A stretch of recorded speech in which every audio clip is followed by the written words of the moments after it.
rédacteur en chef de la revue Le Débat, qui connaît bien notre cercle pour être déjà venu parler devant nous. Il n'est pas nécessaire de présenter longuement Marcel Gauchet qui vient d'achever le 4e tome de son ouvrage L'avenir de la démocratie, mais plutôt que de revenir sur ce thème, sur la base de ce 4e tome, il a préféré centrer son exposé sur l'état de la scène française à la veille des élections présidentielles, thème qui est ô combien d'actualité pour nos concitoyens. Et bien entendu, ce thème est au cœur des préoccupations et des interrogations des membres du Cercle Condorcet. Ces interrogations portent tout à la fois sur les formes que prennent les représentations démocratiques aujourd'hui, alors que l'on assiste à une crise des représentations traditionnelles. En témoignent les crises que connaissent les grands partis, tant à droite qu'à gauche. La mode des primaires en est révélatrice en mettant en question les hiérarchies établies des partis et en les menaçant d'éclatement. Ces phénomènes ne sont pas propres à la France et on les retrouve d'une manière ou d'une autre un peu partout en Europe. Cela signifie-t-il qu'il faut inventer d'autres formes de participation des citoyens? Marcel Gauchet, je passe la parole. Merci. Si l'on cherche des qualificatifs pour caractériser de prime abord la situation politique française à la veille de cette élection présidentielle, élection majeure, comme on sait dans notre vie collective, je crois que les deux qui s'imposent tout naturellement sont confusion et instabilité. Instabilité qui n'est pas que de surface, mais instabilité dont on sent qu'elle touche les bases mêmes de ce qui fait vivre la démocratie dans ce pays et autour. Pour essayer de s'y retrouver dans ce brouillard épais, je partirai de l'arrière-plan le plus large possible où insérer cette situation pour en arriver à la conjoncture plus précise qui regarde notre actualité immédiate. Alors, cet arrière-fond, tout à fait particulier au moment de cette élection, peut se ramener à trois directions générales, trois dimensions générales, qu'il ne faut pas perdre de vue si l'on veut comprendre ce qu'il y a de proprement français et de proprement circonstanciel dans la situation qui est la nôtre. Première dimension, il existe un trouble identitaire généralisé dans le monde occidental. Et un trouble identitaire que l'on peut rapporter sans chercher même des corrélations trop étroites, à la globalisation. La globalisation crée, et c'est intéressant de le constater, un trouble identitaire dans l'Occident qui en a été l'initiateur. Et peut-être est-il le plus fort, sans qu'on l'apprécie bien, dans la première puissance du monde, celle qui a eu le rôle moteur dans la globalisation.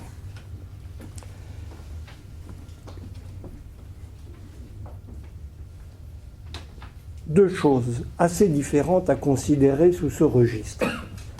D'abord, au-delà de ces aspects économiques bien connus, où la domination occidentale se maintient sur un plan technologique au moins, et scientifique, la globalisation se traduit par une relativisation des puissances à l'échelle globale et par un déclassement relatif de l'Occident. Relatif, mais néanmoins suffisamment fort pour être profondément perçu par les populations du monde occidental et être la source d'une anxiété sur l'avenir contre laquelle le discours politique est en général impuissant. précisément parce qu'il n'assume pas cette dimension. L'Occident rétrécit dans sa capacité d'influence à l'échelle du globe, et il rétrécit au point de susciter dans des parties importantes des populations une angoisse sur le futur de nos sociétés à l'intérieur de ce bain global. Je ne crois pas qu'il y ait besoin d'aller chercher plus loin le secret de l'élection de Donald Trump aux États-Unis.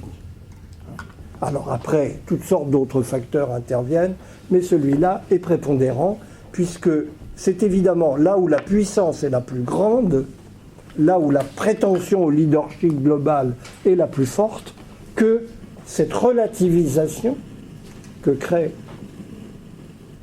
l'entrée dans l'ère globale est la plus ressentie.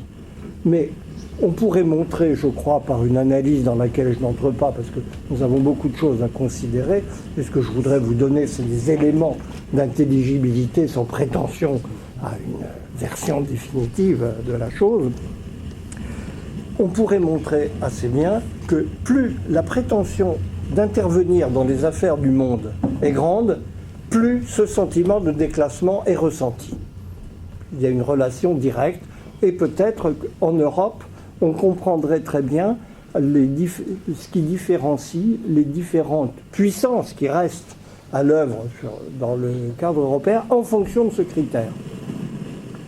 Les deux puissances les plus touchées, incontestablement, c'est le Royaume-Uni et la France. Et on le comprend très bien, puisque héritage colonial, ambition stratégique maintenue, c'est là que la volonté, sans parler du siège au Conseil de sécurité, etc., et de tous les éléments, la possession de l'arme nucléaire, c'est là où l'ambition planétaire reste malgré tout une donnée de l'identité collective, que le choc en retour de cette situation où nous perdons objectivement la main est le plus vigoureux.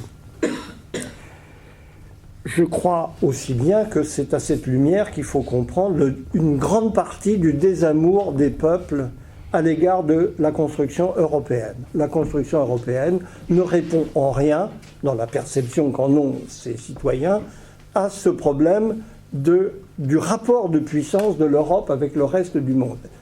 L'Union européenne a cette étrange propriété d'être une entité politique astratégique, qui ne véhicule rien comme projet, comme vision, comme projection dans le rapport au monde. Mais, second facteur à considérer, est celui-là d'influence beaucoup plus large, beaucoup plus générale. La globalisation entraîne une incertitude identitaire généralisée, on la trouverait bien au-delà d'ailleurs du monde occidental, parce qu'elle implique un mode de changement, de définition des identités collectives. Pour schématiser, comme ce sera le style de tout mon propos, la définition des identités collectives se faisait essentiellement par le dehors, ce qui se traduisait dans le fait que la politique étrangère, cet altruisme de la science politique, était généralement réservé partout à une élite au courant des affaires du monde, quand la masse des peuples s'en désintéressait largement. Ça, c'est une époque révolue. Aujourd'hui, globalisation veut dire le monde extérieur est présent partout comme une préoccupation pour tous. Et cela change complètement le mode de définition interne de ces communautés. Elles se définissaient fondamentalement en fonction d'un héritage historique, sur la base d'une continuité d'expérience qui alimentait différentes versions, dans le cadre du pluralisme démocratique, mais qui tournaient toutes autour d'une vision du passé, de son héritage et de la manière de le prolonger. Aujourd'hui, l'identité collective est contrainte par la situation objective des sociétés de se définir par rapport à l'extérieur et dans un espace en quelque sorte géographique par opposition à l'héritage historique à l'ancienne. Héritage historique qui d'ailleurs est littéralement balayé par cette situation où ce qui compte, c'est la situation présente à l'échelle du monde et le rapport qui s'établit avec lui. L'histoire a cessé de compter dans l'autodéfinition que se donnent d'elles-mêmes les différents groupes qui composent nos sociétés. En revanche, la géostratégie, la représentation de la place qu'on occupe par rapport au reste du monde, est devenue névralgique. Et cette transition-là est extrêmement difficile à opérer. C'est d'une réinvention obligée qu'il s'agit, qui s'effectue dans le plus grand désordre et qui est loin d'avoir trouvé des images stables. D'autant que là encore, on remarque le déficit énorme du discours politique sur ce terrain. Il parle de tout, sauf de ce qui compte aux yeux des gens. Il ne faut pas s'étonner qu'ils ne soient pas enchantés de la proposition qu'on leur fait. J'ajoute un élément crucial pour les Français, que nous sommes. Cette crise identitaire est particulièrement, qui est générale, encore une fois, vous la trouvez partout, à bas bruit ou très explicite. On la trouve chez nos amis néerlandais, qui, comme chacun sait, ne sont pas le peuple le plus à plaindre à la surface de la Terre, mais qui néanmoins est pris, en effet, là, d'une question proprement identitaire, parce qu'en France, on peut dire les questions économiques et sociales alimentent le trouble identitaire. Dans le cas néerlandais, c'est pas du tout le cas. La prospérité est au rendez-vous, la croissance fonctionne à peu près, même si on sait bien les problèmes généraux de l'Europe, le chômage est faible, etc. Et néanmoins, le trouble identitaire est très grand. Mais dans un pays, on l'oublie trop, qui a été l'un des plus grands empires coloniaux de l'histoire. Ça n'est pas indifférent. Pour les Français, l'équation est très différente. Pour le dire sauvagement, la règle du jeu du monde global et néolibéral dans lequel nous sommes condamnés à vivre prend rigoureusement à contre-pied le modèle historique dont nous avons hérité. Qu'est-ce que la règle du jeu du monde global? C'est le marché plutôt que l'État, c'est la concurrence, donc l'inégalité plutôt que l'égalité, c'est la valeur prépondérante donnée à l'économie dans l'identité collective, alors que les Français, par tradition, sont le peuple politique par excellence, toutes choses qui font que, même si l'on s'adapte contraint et forcé à cette règle du jeu, on la déteste et on s'y sent en tous les cas mal à l'aise. Voilà donc pour la première dimension générale à prendre en compte à l'arrière-plan de notre situation politique. Deuxième dimension, là aussi générale, qu'on va retrouver dans tout le monde occidental, un divorce profond entre la base et le sommet, entre les élites et les peuples. Le Brexit, l'élection de Donald Trump ont constitué de parfaites illustrations du phénomène.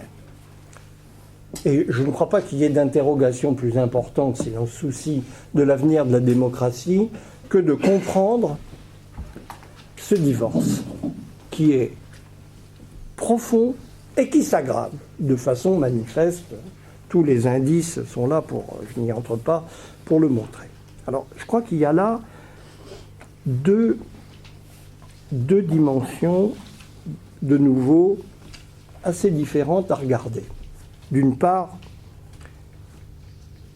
la dimension objective, maintenant acquise dans l'esprit des responsables, après un long combat, car sur ce terrain-là, le déni a été prolongé et massif, la globalisation crée une fracture économique et sociale majeure à l'intérieur des sociétés occidentales.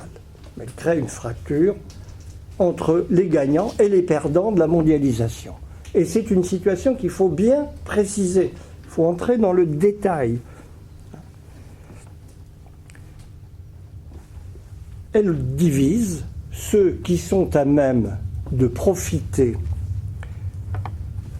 des opportunités créées par le marché global, qui peuvent être des travailleurs de base, hein.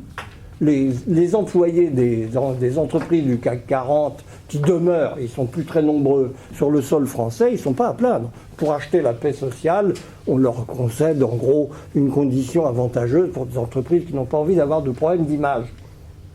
Cela, c'est pas ça. Mais il y a aussi à côté les perdants, c'est-à-dire ceux pour lesquels la globalisation veut dire une concurrence avec les plus pauvres de la planète, au-dedans et au-dehors, sur le marché du travail local et, évidemment, du point de vue de la perte d'emplois qui résulte de la concurrence sur le marché global. Ce qui se retrouve en plus dans la géographie de nos sociétés, sous la forme, non pas simplement, d'ailleurs, la forme complexe, non pas simplement du divorce entre un centre et une périphérie. Maintenant, l'idée de France périphérique est là aussi entrée un peu dans les têtes, et je crois qu'elle a des conséquences importantes, mais il faut la préciser. C'est une division dynamique créée par le phénomène qu'on appelle de la métropolisation, qui reduplique, hein, c'est plus Paris et la province, c'est les métropoles et leur arrière-pays. C'est là que se situe le point de tension. À cette dimension objective, qu'on pourrait passer très longtemps à explorer, il faut ajouter une dimension qui, celle-là, continue de n'être pas perçue, à mon sens, qu'est le divorce culturel entre les élites et les peuples. Il a pourtant une traduction statistique parfaitement avérée et maintenant reconnue par toutes les analyses politologiques. La variable explicative du comportement électoral, et vous retrouvez, on l'a revu dans l'élection de Donald Trump, on l'a vu dans le référendum britannique sur le Brexit, toutes les élections, et la nôtre ne va pas échapper à la règle, la variable explicative majeure, c'est le diplôme, le niveau de diplôme. La fracture sociale aujourd'hui, c'est la fracture, et c'est une question qui doit interpeller évidemment tous ceux qui ont un intérêt pour les questions d'éducation. La fracture majeure, c'est celle que crée le niveau d'éducation, qui est en fait le niveau d'armement pour évoluer dans le monde global, précisément. Et c'est ça qui permet de comprendre d'ailleurs que ce divorce culturel n'épouse pas, comme à l'ancienne, la division simplement entre les possédants, les dirigeants et les dépossédés, les prolétaires. Les chercheurs scientifiques, les journalistes dans leur grande masse, ne sont pas des favorisés de la structure socio-économique de nos sociétés. Mais ils votent comme les riches. Ça, c'est une chose aussi nouvelle qu'on a du mal à comprendre. Les clivages évoluent profondément et se déplacent d'une manière qui épouse de plus en plus cette ligne de partage du niveau d'éducation, à tel point qu'un très bon analyste de l'évolution des sociétés contemporaines comme Francis Fukuyama nous dit carrément, aujourd'hui, la division de classe, elle passe par le niveau d'instruction. C'est plus la possession de capital qui est en jeu, c'est le capital scolaire, c'est le capital éducatif qui fait la ligne de partage, et donc ça complique extraordinairement aussi l'appréciation sociologique des situations. Il y a là deux manières de penser qu'il s'agit d'explorer pour elles-mêmes. On pourra y revenir, je n'y entre pas parce que c'est un sujet assez complexe, mais qui est une nouvelle donnée de la vie de nos sociétés, hors de laquelle on ne peut pas comprendre l'évolution de la politique démocratique. Alors, justement, la troisième dimension à considérer, c'est proprement celle de la crise des démocraties, qui est une crise étrange, puisqu'elle n'est pas une crise de remise en question du régime démocratique au profit d'un autre modèle, mais qui est une crise dans la démocratie. une crise de dysfonctionnement de la démocratie qu'on peut ramasser dans l'idée d'un sentiment d'impuissance publique qui suscite la frustration, y compris de ceux qui naturellement contribuent énergiquement à cette impuissance. On a le droit d'être en colère contre ce qu'on crée soi-même. Je crois qu'il y a une détestation de soi-même qui est un élément de la dépression collective, mais je n'y entre pas, ça nous emmènerait très loin. En fait, pour résumer très vite une analyse qui nous emmènerait là aussi loin, je dirais qu'il me semble qu'on a affaire à une crise de croissance de la démocratie. C'est ce que j'ai essayé de montrer dans le livre qu'évoquait M. Paget tout à l'heure. Une crise de croissance qui n'est pas la première du genre, mais la seconde. La première, c'est celle de l'entrée des masses en politique à la fin du XIXe siècle. Conquête du suffrage universel, qui est le grand programme à l'époque. Nous, les Français, on a une histoire un peu particulière du fait de l'antécédence du suffrage universel masculin, mais partout en Europe, à la fin du XIXe siècle, le grand sujet, c'est la conquête du suffrage universel. Et c'est ça qui va donner d'ailleurs les social-démocraties, c'est-à-dire l'alliance des partis socialistes avec les partis libéraux bourgeois, démocrates, sous l'emblème de cet objectif commun qu'est le suffrage universel. Et c'est pourquoi nous n'en avons pas jamais eu. Parce qu'il n'y a pas eu chez nous d'alliance des partis ouvriers et des partis bourgeois pour le suffrage. Voilà, le secret de l'inexistence et de la social-démocratie en France, et donc d'un socialisme français tout à fait particulier. Entrée des masses en politique qui s'accompagne donc d'une espèce d'exaspération des extrêmes, à droite et à gauche, qui va conduire les révolutions totalitaires dans le sillage de la Première Guerre mondiale. Nous ne sommes pas du tout, mais alors pas du tout dans un contexte similaire, parce que la nature de la crise de croissance de la démocratie à laquelle nous avons affaire est totalement différente. Elle est même à l'inverse. Nous ne sommes plus à l'ère des masses, mais au contraire de l'ère des masses, dans l'ère de l'individu. Et c'est l'irruption des individus privés dans l'espace public qui est le ressort, me semble-t-il, de cette crise nouvelle de la démocratie que nous constatons, qui se traduit tout simplement par l'incapacité de gouverner des sociétés libres, comme leurs acteurs ne l'ont jamais été, mais qui sont dans l'incapacité de fabriquer un pouvoir collectif effectif à partir de cette liberté. Si l'on a dans l'esprit ces trois dimensions de l'arrière-plan dans lequel nous évoluons, on voit tout de suite que ce qu'on appelle d'un mot qui est un élément de la confusion ambiante, populisme. Populisme, c'est une nébuleuse qui c'est le symptôme, en forme de nébuleuse, qui articule des éléments de ces trois dimensions. Crise identitaire, crise politique de la démocratie et fracture sociale entre le haut et le bas, les dirigeants et la masse de gens qui s'estiment abandonnés dans ce processus. Alors vous avez, à partir de là, une cartographie très différente de ces populismes, selon l'accent qu'ils portent sur tel ou tel de ces facteurs, et puis aussi selon les circonstances. Ça permet justement de voir que c'est une agglomération très... Ce qu'on met sous ce nom, ce n'est pas un courant politique bien identifié, c'est une agglomération de composantes éventuellement contradictoires entre elles, mais le souci de cohérence des partis qui exploitent ce filon n'est pas prioritaire pour eux. Donc, d'où la difficulté de s'y retrouver. Si vous mettez c'est le dilemme des colloques sur les populismes en Europe, quand on met tout ça ensemble, on a du mal à voir l'air de famille, quelquefois. Et pourtant, il y a bien quelque chose en commun. Et ce qui est en commun, c'est l'ensemble de ces composantes avec les différentes combinaisons possibles qui peuvent se nouer entre eux. Alors, cette toile de fond,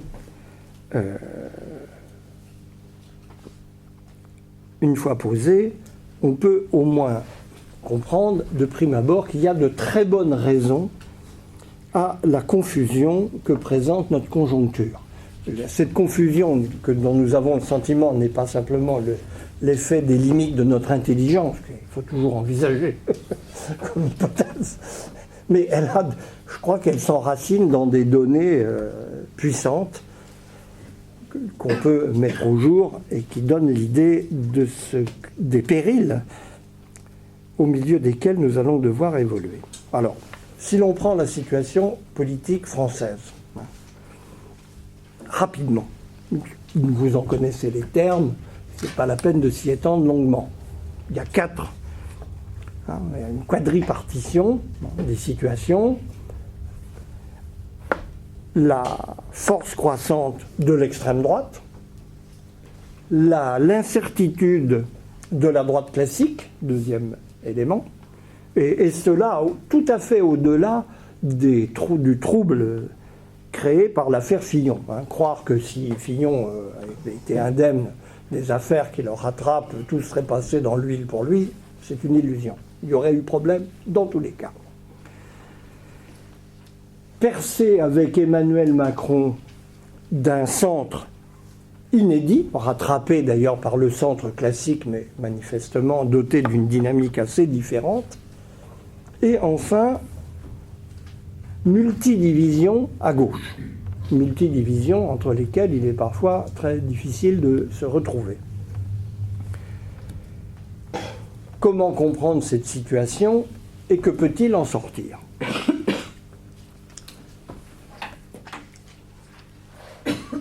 Je crois qu'il faut, pour répondre à ces questions, se porter au foyer central de cette situation, à savoir le bouleversement du champ idéologique entraîné par la transformation structurelle que nous percevons le plus ordinairement sous le nom de globalisation, mais qui est en fait un tournant dans le mode de gestion de nos sociétés.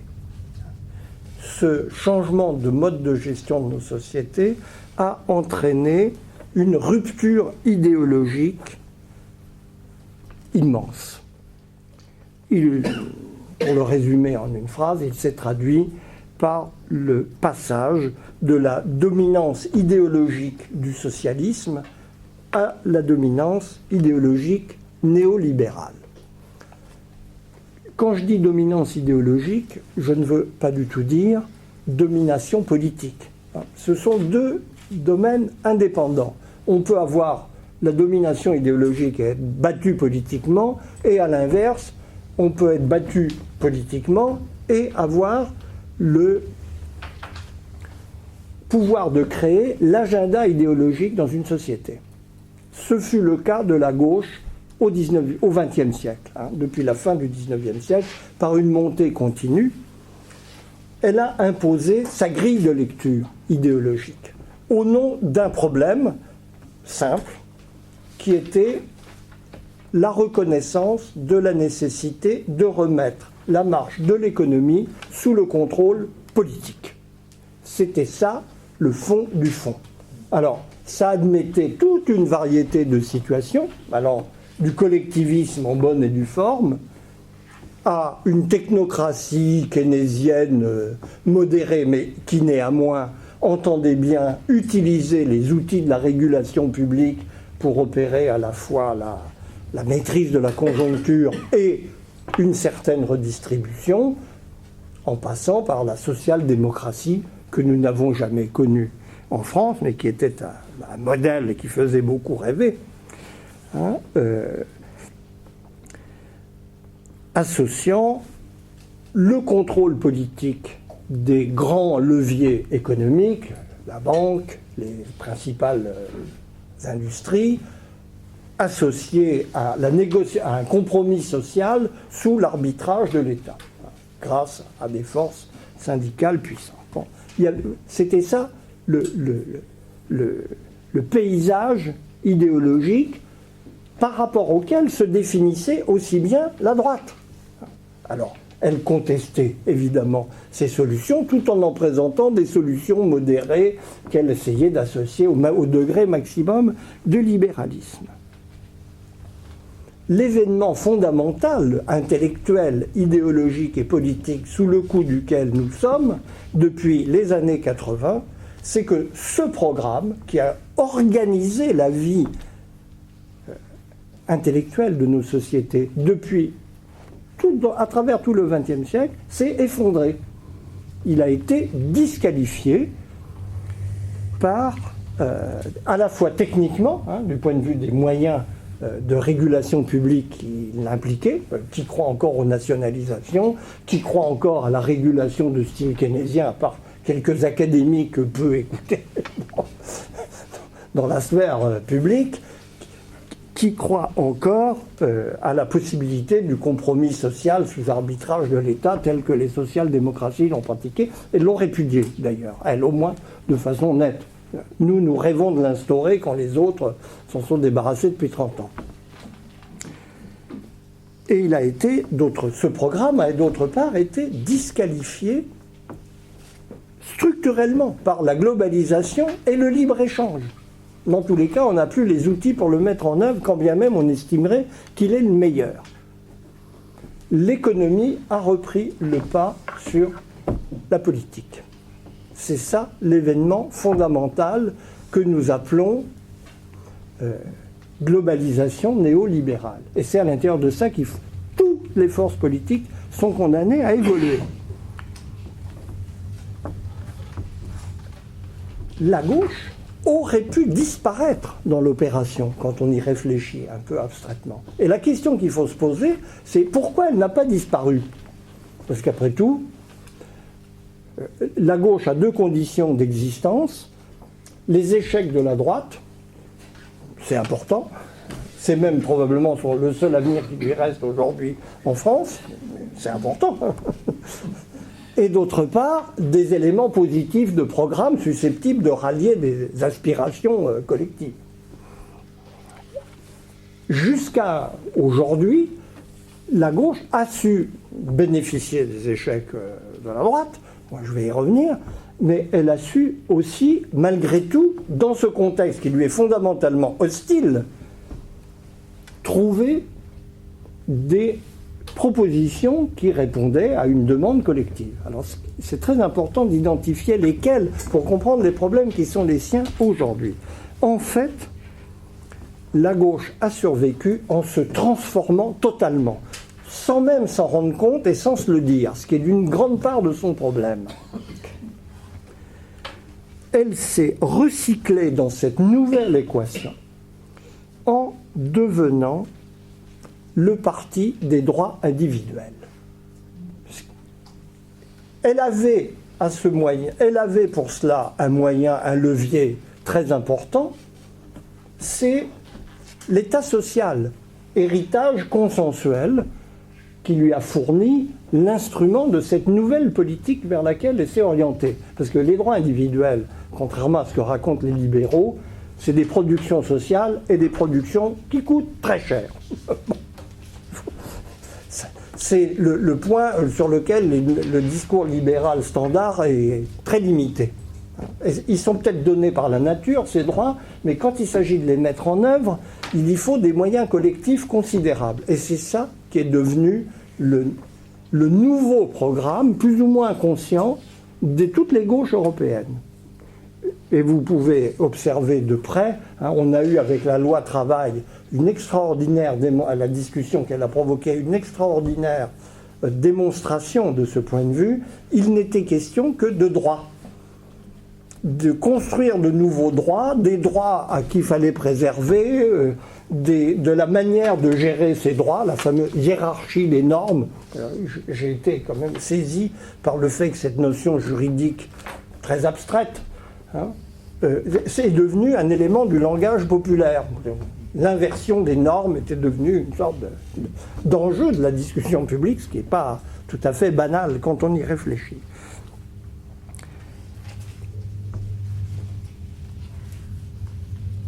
En fait, le problème de la gauche qui naît de cette situation, c'est que par ce biais de ce programme des droits, elle s'est ralliée au programme néolibéral, y compris par la nécessité simple de financer l'État social, qui est devenu son seul levier d'action dans le monde où nous sommes.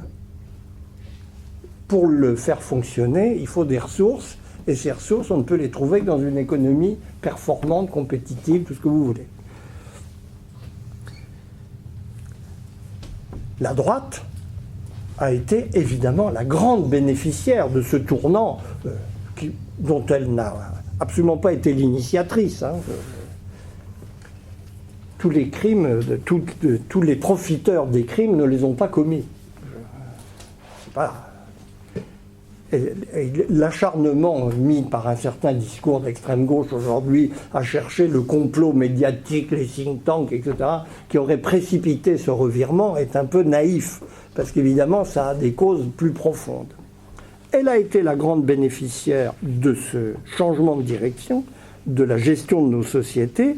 Elle a pour elle, effectivement, la force de cette économie ouverte, de ces mécanismes de marché généralisés qui crédibilisent sa vision habituelle. Sauf que cette victoire a été une victoire à la Pyrrhus. Elle l'a emportée, mais elle a changé profondément, elle aussi, dans l'opération.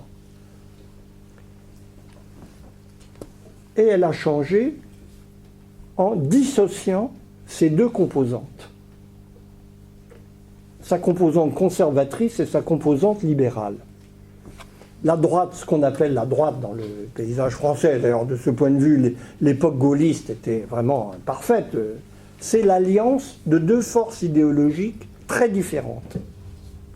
Il n'y a aucune homogénéité dans la droite. Il y a un courant conservateur qui a sa logique propre et un courant libéral qui a sa doctrine à lui. Ce qui faisait que la droite était unie en dépit de ses divisions doctrinales profondes, c'était tout simplement l'hostilité au communisme. C'était la dimension principale fédératrice qui réunissait des gens, par ailleurs, regardant dans des directions très différentes. L'effet de la victoire néolibérale sur le plan idéologique a été de créer une scission à l'intérieur de la droite entre la composante conservatrice et la composante libérale. Il faut dire, il y a une espèce de loi de la politique dans les régimes représentatifs d'aujourd'hui. La logique du régime représentatif, c'est de mettre aux prises une majorité et une opposition. C'est un système binaire, par nature. Mais le champ idéologique, lui, est tripartite. Il y a effectivement toujours des conservateurs, des libéraux, des socialistes, même en prenant le terme dans une acception très large. Et le problème politique, c'est de faire entrer ces trois composantes dans un système binaire, avec toutes les instabilités que ça peut créer. Juste un mot au passage, parce que c'est une question importante, pour différencier le néolibéralisme dont il convient de parler aujourd'hui du libéralisme classique. Je précise d'ailleurs que néolibéralisme n'a rien à voir avec ce mot purement français qui est ultralibéralisme, qui est un mot peu approprié d'une manière générale, surtout dans un pays où 57% de la richesse nationale est redistribuée par des moyens publics. On a vu des ultralibéraux plus vindicatifs. Non. Mais néolibéralisme, oui, il y a bien. Et il est très important de bien saisir la différence. Pour le dire en 2 mots, libéralisme, ça veut dire, c'est la doctrine d'une sphère indépendante des droits individuels par rapport à l'autorité publique. Qu'il s'agit justement, sphère indépendante, qu'il s'agit de protéger au maximum des interférences de la puissance de l'État. Mais dans le libéralisme classique, cette doctrine inscrit cette sphère indépendante qui va donner le marché économique, mais aussi toute la sphère des libertés personnelles, droit d'association, d'expression, de réunion, tout ce qu'on connaît comme liberté fondamentale, toute cette sphère indépendante de l'État, la société civile au sens le plus large, s'inscrit d'évidence, sans qu'on se pose même la question, à l'intérieur des espaces nationaux. Elle en est un élément, avec après la discussion sur le degré de cette liberté de la sphère civile par rapport à la sphère publique, avec toutes les variantes que ça peut admettre. La nouveauté absolue du néolibéralisme, c'est la dissociation de la sphère des libertés personnelles, économiques ou strictement individuelles, des cadres politiques établis, qui en quelque sorte extraient les marchés économiques, mais aussi tout ce qui concerne l'expression personnelle et les liens entre les personnes, des cadres politiques nationaux. C'est une espèce de révolution, l'idée qu'il existe, au-delà des cadres politiques constitués, une espèce de sphère internationale, mondiale, indépendante de la régulation politique. Évidemment, ça donne à ce mouvement des libertés économiques et autres une capacité de remise en question des structures sociales sans commune mesure avec ce qu'on a pu connaître par le passé.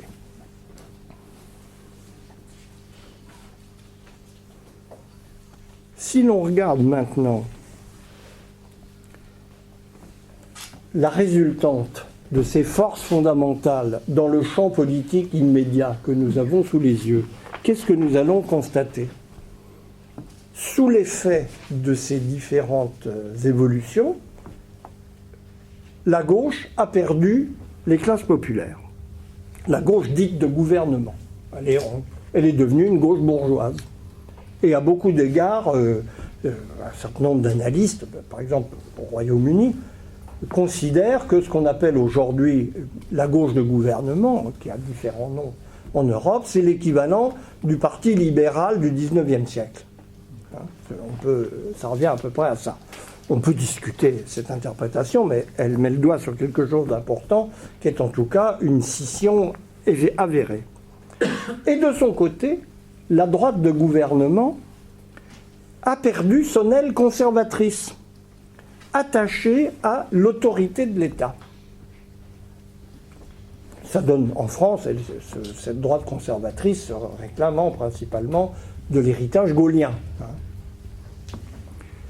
La confluence de ces deux éléments a créé ce qu'on appelle le populisme. C'est-à-dire pour nous, en particulier, même si le populisme est plus large que le Front National, la force principale qu'il incarne, c'est évidemment le Front National, qui est une réunion, qui est une conjonction instable, comme toutes les conjonctions, d'une déception populaire et d'une déception bourgeoise.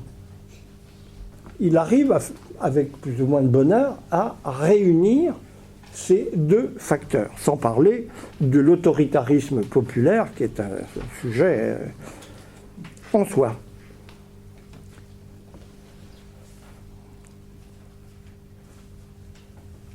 La droite de gouvernement est travaillée par la pression de cette extrême droite, dite populiste, et elle est à l'intérieur écartelée entre le néolibéralisme économique et un certain libertarisme social ou moral, au sens des mœurs, et sa tradition autoritaire, sans arriver à recoller les morceaux. Ce qui m'a fait, au lendemain de triomphe apparent de François Fillon à la primaire, conjecturer qu'il aurait de toute façon, et à l'époque on s'est foutu de moi en disant « t'as pas vu, ça y est, futur président de la République, s'est plié. Je ne le croyais pas du tout, parce qu'il était facile de voir qu'il aurait les plus grandes peines à recoller les morceaux de son camp.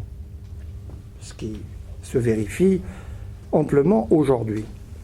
Et la gauche est tiraillée de son côté entre son passé et son présent, entre l'ouverture économique indispensable à son programme redistributif, qui demande de gros moyens, et sa vision d'une société des droits qui a l'inconvénient, par structure, si j'ose dire, de ne pas pouvoir penser ses conditions économiques. D'où l'éclatement de la gauche. Il y a trois gauches, en fait, mais c'est trois gauches très différentes de celles qu'on a pu connaître par le passé. Une gauche de gouvernement divisée, et ne pouvant qu'être divisée, puisqu'elle est obligée de poursuivre deux objectifs contradictoires, simultanément. Mais elle est en plus dominée par une gauche morale, on peut dire, pour qui le programme compte plus que les conditions de sa réalisation. La victoire de Benoît Hamon à la primaire de la gauche, c'est la victoire d'une gauche identitaire. L'important, c'est d'être de gauche. Après, comment on fera, on s'en fout. Bon. Que ça devienne un projet majoritaire, ce serait extraordinaire. Mais en même temps, c'est une réalité de la dynamique politique qu'il faut évidemment prendre en compte. Et je n'oublie pas dans le paysage un nouveau venu qui est une gauche radicale très différente de celle qu'on a pu connaître. Il y a toujours dans le paysage, parce que comme vous savez, il y a une inertie des phénomènes historiques, nous avons donc toujours des léninistes, des trotskistes et même des maoïstes. On ne les entend pas beaucoup, mais ils existent. Mais qui ne signifie rien au regard de la nouvelle gauche radicale. La nouvelle gauche radicale, c'est Nuit debout, pour faire simple. C'est-à-dire le retour en force, en fonction de cette dynamique des droits qui est devenue le cœur de l'identité de gauche, de l'idée de démocratie directe. Je suis extraordinairement frappé par, il y a une foule d'ouvrages là qui paraissent en ce moment, de jeunes gens d'ailleurs, souvent issus des partis les plus classiques, socialistes ou droites, qui se réclament de l'idée, qui réactivent l'idée de démocratie directe. Voilà le paysage par rapport aux forces traditionnelles. Mais il y a aussi des forces nouvelles. J'ai parlé tout à l'heure des populistes, qui en fait sont une structure d'accueil de débris du passé, mais aussi dans leur actualisation sociologique, ils ne sont pas nuls. Évidemment, dans ce cadre-là aussi, on a ce phénomène étonnant qui est le triomphe de l'idée démocratique dans les têtes. On est complètement sorti, je pense, idéologiquement, de l'ère totalitaire. C'est-à-dire l'ère totalitaire, c'est l'idée qu'il s'agit, l'objet politique par excellence, c'est de trouver une alternative à la démocratie pluraliste. Parti unique, idéologie fédératrice, etc. Ça, c'est fini.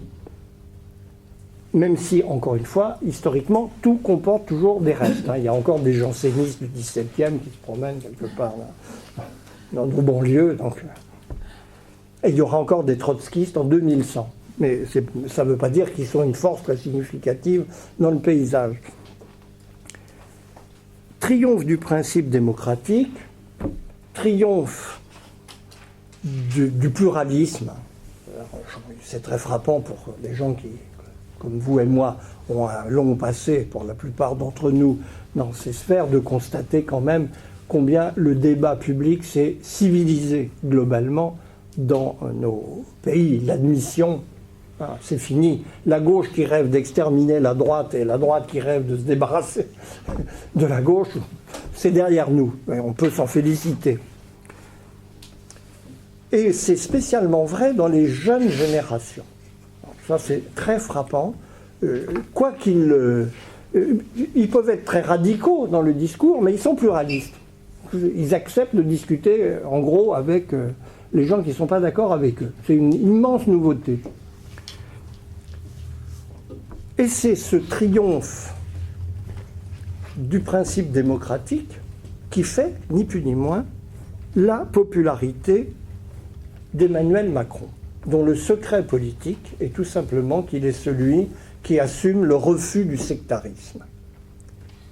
Il est plus malin d'ailleurs que les médias ne le présentent souvent, en disant il refuse le clivage droite-gauche. Pas du tout. Il ne le refuse pas. Il veut se situer au-delà. C'est pas pareil. Il ne dit pas qu'il n'y a pas de clivage entre la droite et la gauche. Il dit qu'il veut faire quelque chose qui prend à la droite et à la gauche, de droite et de gauche. Il y a de bonnes idées à droite, il y a de bonnes idées à gauche. Le problème, c'est de trouver ça et ce programme. Et dans le refus du sectarisme et de l'exclusion ou de l'anathème mutuel. Et ce programme-là a un effet fulgurant dans les jeunes générations. Emmanuel Macron, c'est le candidat de la jeunesse diplômée. Rien ne m'a plus étonné d'ailleurs que de voir des gens que je situais sans avoir eu de discussion politique particulière avec eux, mais par comme ça, par le réflexe, à l'extrême gauche, devenir des militants enthousiastes d'En Marche. J'ai mis un petit temps à comprendre, mais j'ai vu que ça correspondait à cette aspiration à une position politique qui assume la contradiction tout en voulant en faire quelque chose de positif au lieu d'en faire simplement un principe d'opposition. Alors,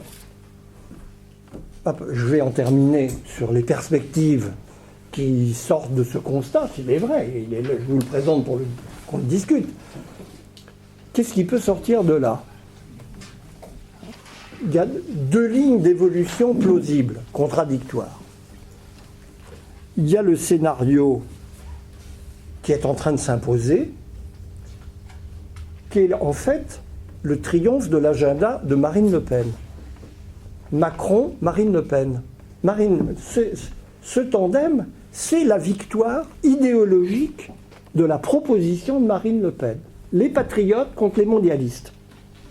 Alors, on peut traduire ça dans un autre langage, les souverainistes contre les partisans de l'ouverture, enfin, tous les langages sont possibles, mais il faut bien voir que nous sommes en train de vivre quelque chose qui peut être ravageur. Marine Le Pen peut perdre l'élection présidentielle, et personnellement, je reste à ce jour convaincu que ses chances de l'emporter sont extrêmement faibles. Elles peuvent être liées à un accident, à la situation internationale, on pourra y revenir. Il y a des éléments qui peuvent alerter dans ce sens, mais si je puis dire, normalement, elle ne peut pas gagner. Mais elle aura réussi quelque chose de capital, on le sait dans l'histoire politique, imposer sa grille de lecture des événements et des partages politiques. Et ça, c'est évidemment terrible pour le futur, il faut le considérer. L'autre scénario, c'est évidemment la capacité, qui ne paraît pas au rendez-vous au jour d'aujourd'hui, mais on se situe dans des évolutions qui vont au-delà des échéances électorales, des partis de gouvernement à récupérer les morceaux et à les recoller contre l'espèce de démembrement et la force centrifuge qui est en train de les détruire, purement et simplement, s'ils n'y prennent garde. Parce qu'ils n'ont pas, je pense, suffisamment réfléchi stratégiquement aux données qui pèsent sur leur définition. Dans tous les cas, ce qu'on voit bien, et ce sera mon dernier mot, ce qui est devenu aujourd'hui déterminant, c'est le rapport de nos sociétés au monde extérieur. Ça concerne l'Europe, ça concerne d'une manière générale la philosophie du libre-échange. Un événement politique qui a été relevé, mais qui a eu droit à 5 lignes dans tous les journaux, alors qu'il me paraît majeur, c'est le fait que 16 députés européens français sur 76 seulement ont voté le traité de libre-échange avec le Canada. C'est le signe d'une réticence collective au-delà de la majorité de ces députés étant de droite, comme vous le savez. Ils n'ont pas voté le traité de libre-échange. Et je crois que cette question-là va être absolument cruciale. C'est la question qu'on retrouve sur le terrain stratégique avec l'ensemble des problèmes de sécurité que la situation internationale impose à l'agenda. Et c'est évidemment la question brûlante, sensible, qui peut devenir déterminante de l'immigration. C'est sur ce terrain-là que l'ensemble des forces politiques est obligé de se redéfinir. Et finalement, on voit bien la faiblesse fondamentale de la gauche dans ce contexte. C'est qu'elle a toujours été le parti de la transformation sociale interne. Elle avait un internationalisme de principe, des valeurs, mais en fait, ça ne la préoccupait pas majoritairement. C'était pas, à part quelques spécialistes. Il y avait toujours des spécialistes des questions internationales dans tous les partis, mais justement des spécialistes auxquels on demandait de s'occuper de leurs rayons sans embêter les autres. Le grand problème des gauches européennes, ça concerne les Allemands, les Italiens, les Anglais, ô combien, c'est qu'ils sont désarmés. L'affaiblissement continuel des gauches européennes, c'est le fait que leur agenda est débordé par une nouvelle question, qui est une question du rapport de nos sociétés à l'extérieur, qui l'emporte sur la capacité de la transformer de l'intérieur.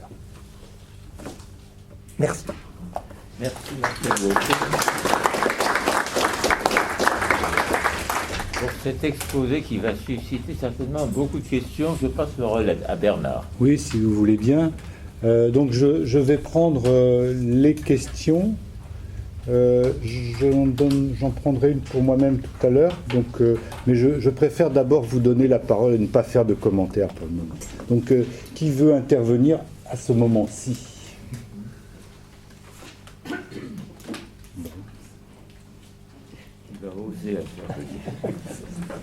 Alors, monsieur, si vous pouvez dire votre nom. Monsieur Bernard Martinet. Quelle politique vous pouvez envisager face à la barbarie?